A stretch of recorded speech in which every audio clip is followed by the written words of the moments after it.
কেমন আছেন আপনারা সবাই? আলহামদুলিল্লাহ আমি ভালো আছি। আজকে আমি আবার আমার গ্রামে আমার নাতিনদেরকে নিয়ে তেঁতুল দিয়ে টমেটো মাখানো খাবো। আর এটা খেতে খুবই মজা হয়েছিল।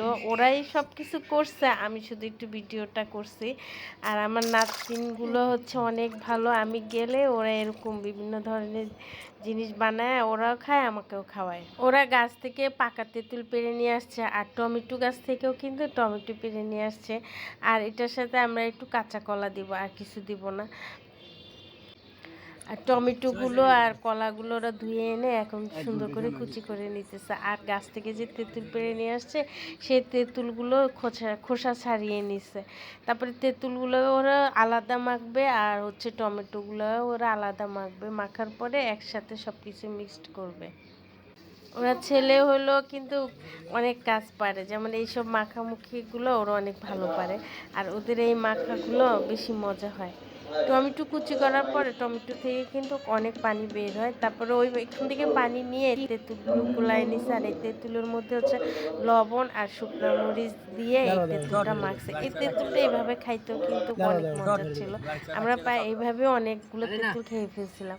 তারপরে এটার মধ্যে যে টমেটোর রসগুলো দিয়ে এই তেঁতুলটাকে আরো ভালো করে গোলায় নিছে। গোলায়া তারপরে টমেটোগুলো কুচি করে রাখছে সেই টমেটোগুলোর মধ্যে এই তেঁতুলের গুলো দিয়ে দিছে।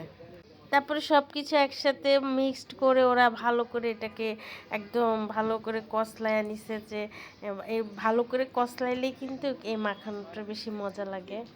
তাই তো ওদের এটা মাখানো হয়ে গেছে। এখন আমি তো ভিডিও করতেছি, কিন্তু আমার তো জিহ্বা দিয়ে পানি চলে আসতেছে যে কখন খাবো। এত মজার মাখানোটা খাওয়ানোর জন্য আমার সকল নাতনিকে অসংখ্য ধন্যবাদ। আমি গ্রামে গেলে যেন ওরা আমাকে এরকম মাখানো খাওয়াইতে পারে, এই দোয়াটাই করি।